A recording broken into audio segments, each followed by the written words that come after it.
The purpose of life is to be defeated by greater and greater things. Rainer Maria Rilke. I hope I said that right. If you don't have a team, a teammate to train with, or you're just a loner like me, I have no friends. You probably find it really hard to improve your football skills. Because after all, football is a team sport. And the best way to improve in a team sport is to have a team. Right? Right? Yeah. But no. Because let's be honest, even if you do have a team, training alone for you is just as important as it is for all us single ladies out there.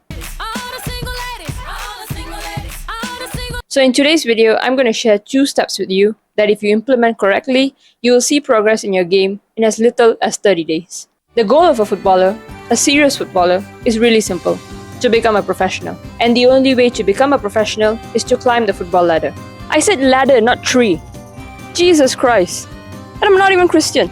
You start out as an average Joe, or in this case, an average Jasmine. Then you become a Sunday league or a non-league player, then a semi-pro, a professional, until ultimately, if you're lucky, you get bestowed with godlike status. Most of us never even make it to semi-pro. Oh, but what actually separates you and me from the pros? Let's not even talk about her. There are really only 2 things. The first one is quality. It's pretty obvious that pros can produce great quality skills, and they do it way more often than you or me. You've probably heard it before, but to become a top 1% footballer, you need to be able to execute every ability at a 9 out of 10 rating. Not as high as the grades your parents expect you to bring home, but pretty high nonetheless.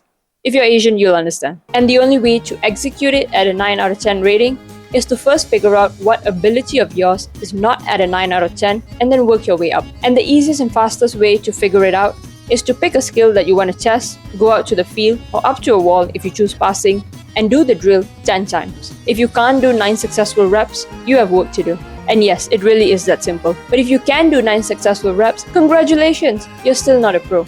Because if you were, chances are you wouldn't be watching this video. So if you can do 9 successful reps, this next point that I'm about to make is where you will make true improvement. Remember I said there are 2 things that separate you and me from the pros? Well, we've already talked about one. And the other one is intensity. Now, before you click off this video because you think that intensity can only be trained in a team environment, please give me the utmost pleasure to prove you wrong. Intensity isn't just about running longer or faster and longer. We get it. Now move on.